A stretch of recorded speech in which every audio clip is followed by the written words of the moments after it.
નેતાઓ બેફામ બની પોલીસને હાંકવા લાગે અને તેના વિડીયો મૂકી જે ટીઆરપી મેળવી રહ્યા છે, પણ તેમાં પોઝિટિવ નેગેટિવ શું?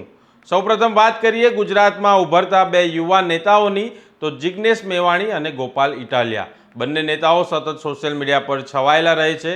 તેઓ જ્યારે અધિકારીઓ કે કચેરીમાં કર્મચારીને તતડાવતા હોય છે, તેના વિડીયો તો ખૂબ જ જોવાય છે. પરંતુ તેનાથી અસર શું થાય, પરિણામ શું મળે રાજ્યને, આ વિશે આપણે ચર્ચા કરવી છે આ વિડીયોમાં. માટે અંત સુધી આ વિડીયોને જરૂરથી જોજો. નમસ્કાર, હું છું આપની સાથે સાગર પટેલ. આપ જોઈ રહ્યા છો સ્વમાન. આપણે સોશિયલ મીડિયા પર અવારનવાર જોતા હોઈએ છીએ કે નેતાઓ જાહેરમાં મોટી સંખ્યામાં લોકોના ટોળાની હાજરીમાં અધિકારીઓને તતડાવતા હોય છે. નાગરિકોના કોઈ પ્રશ્ન કે અસગવડતાને લઈને નેતાઓ કચેરીઓ પર પહોંચે અને વિડીયો શરૂ રાખી અધિકારીઓને ખખડાવતા હોય તે દ્રશ્યો હવે સામાન્ય થઈ ગયા છે. પરંતુ આવું કરવાથી તે વિડીયો વાયરલ થાય અને તેનાથી નેતાજીની રાજનીતિમાં નિખાર આવે. ખાસ તો આવું જિગ્નેશ મેવાણી અને ગોપાલ ઇટાલિયામાં વધુ જોવા મળતું હોય છે. તેઓ આવું કરે તેમાં કોઈ વાંધો નથી. નાગરિકોના પ્રશ્ન માટે લડવું એ તો વિપક્ષી દળોનું કામ હોય છે. પણ જ્યારે તે લડત માત્ર વિડીયો પૂરતી સીમિત થઈ જાય, તેનાથી સવાલ પેદા થાય છે કે નેતાની જવાબદારી બસ આટલી જ હોતી હશે? ખરેખર તો નેતાઓ નાગરિકોના પ્રશ્નનું નિરાકરણ આવે ત્યાં સુધી લડે તો જ ખરું, અને પરિણામલક્ષી લડત પદ્ધતિસર ચલાવવાની હોય તેવી નેતાની જવાબદારી પણ છે. પણ છેલ્લા થોડા વર્ષોથી નેતાઓને, એમાંય ખાસ તો યુવા નેતાઓને નવી આદત પડી હોય તેમ તેઓ લોકોના ટોળા લઈને કચેરીમાં જાય છે. કચેરીમાં બહાર થોડીવાર હંગામો કરે અને તેને તતડાવી નાખે. બસ આટલું કરી ટીઆરપી મેળવી એટલે વાર્તા પૂરી થઈ જાય. પછી આ નેતાઓ ત્યાં નાગરિકોના પ્રશ્નનું શું થયું, તેમની સમસ્યાનું નિવારણ આવ્યું કે ન આવ્યું, તે સમસ્યાનું મૂળ શું છે, તેમ કંઈ કરતા આપણને જોવા મળ્યા નથી. પહેલાં પણ આવું જ થતું હતું કે નેતાઓ કાર્યક્રમ કરે અને ફોટો પડાવી ઘર ભેગા થઈ જાય. પછી છાપામાં ફોટો આવી જાય એટલે સમાચાર મળી જાય લોકોને, એટલે વાર્તાનો ત્યાં અંત જ આવે. આવું જ હવે ગોપાલ ઇટાલિયા અને જિગ્નેશ મેવાણીના કિસ્સામાં થતું હોય તેમ લાગી રહ્યું છે. તાજેતરમાં જ ગોપાલ ઇટાલિયા મહિલા પોલીસકર્મી સાથે જીવાજોડી કરતા જોવા મળ્યા હતા, પરંતુ બાદમાં આમ આદમી પાર્ટીના નેતાનું જ નામ રાશન કટકટાવી જવાના કેસમાં ખુલ્યું એટલે બસ વાર્તા પૂરી.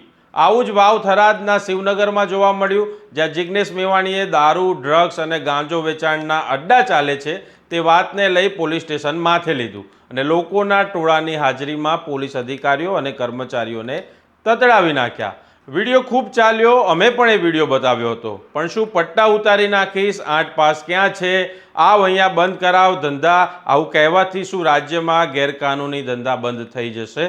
ખરેખર તો વારંવાર આવું કરવાથી એક સમય એવો આવશે કે વાગેલા ઘા પર સતત ઘા કરતા રહો તો તે નાસૂર બની જાય, તેમ તંત્ર વારંવાર આવી ઘટનાથી નાસૂર બની જશે. ખરેખર પદ્ધતિસર મેવાણીએ લડત ચલાવવી જોઈએ.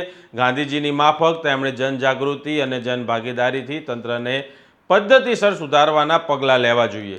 વળી ગૃહમંત્રી કેટલી ચોપડી ભણેલા છે એ ચોક્કસ મેટર કરે છે, પરંતુ ઓછું ભણેલા છે તો સત્તાનું સુકાન ન સંભાળી શકે તેવું જરાય પણ ન કહી શકાય. કેમ કે સત્તા ચલાવવા માટે કુને જોઈએ, બાકી ભણેલા ગણેલા અધિકારીઓની પહોંચ તો મંત્રી પાસે હોય જ છે. કામ બધું તેણે કરવાનું હોય, મંત્રી તો કુનેપૂર્વક રાહ ચીંધે. કહેવત છે ને કે ભણેલા કેટલું તેના કરતાં ગણેલા કેટલું તે વધારે મહત્વનું છે. આ સોશિયલ મીડિયા પર વાયરલ થવાની લાહેમાં નેતાઓ લોકશાહીની ઢબે પદ્ધતિસર લડાઈને ભૂલી રહ્યા છે અને તેના કારણે કેટલાય સારા લોકોને પણ માઠી અસરો પહોંચાડે છે. ઉપરાંત આવનારી પેઢીને પણ આ પદ્ધતિસરની લડાઈ ભૂલાઈ જશે તો જેને આપણે જેનઝી કહીએ છીએ એ માત્ર વિડીયો રમ્યા કરશે અને ક્યારેય પરિણામલક્ષી લડાઈ નહીં લડી શકે. ચોક્કસપણે સરકારી વિભાગમાં ભ્રષ્ટાચાર છે, દારૂ અને નશાના દૂષણોએ માજા મૂકી છે, પરંતુ તેની સામે કાર્યવાહી જેટલી થઈ રહી છે તેને પણ આપણે જોવી તો પડે કે નહીં. આમાં સરકારના બચાવ કરવાનો કોઈ ઈરાદો નથી, કારણ કે સરકાર 100% ગેરકાનૂની નશાના કારોબાર ડામવામાં ઊણી ઉતરી છે તેવું ચોક્કસપણે અમે માનીએ છીએ. તેવું કહેવામાં જરાય અતિશયોક્તિ પણ નથી. પણ તેનો મતલબ એવો નથી કે વિપક્ષી નેતાઓ માત્ર રાજકારણ ચમકાવવા માટે અધિકારીઓને વિડીયોના ડામ આપ્યા કરે. ખરેખર તો તેમણે પરિવર્તન લાવવા માટે પરિણામલક્ષી લડત ચલાવવી જોઈએ અને તેમાં જનભાગીદારીની પૂરેપૂરી જરૂરિયાત છે અને તે હોવી પણ જોઈએ. ખરેખર જો જન ભાગીદારી હોય તો પછી આ બધા ધંધાઓ સામે રીતસરની લડાઈ ચાલુ થાય અને અસામાજિક કાર્યો આપમેળે બંધ થવા લાગે. તેનો પુરાવો મહાત્મા ગાંધીની સામાજિક ચળવળો છે કે જેણે કેવી રીતે સમાજ કલ્યાણના ઉત્થાનના કાર્યો માટે પદ્ધતિસરની લડાઈ લડી અને તેમાં પરિણામ પણ મેળવ્યું. તમને શું લાગે છે? શું નેતાઓ માત્ર વિડીયો બનાવી છૂટા થઈ જાય છે, વાર્તા પૂરી કરી નાખે છે?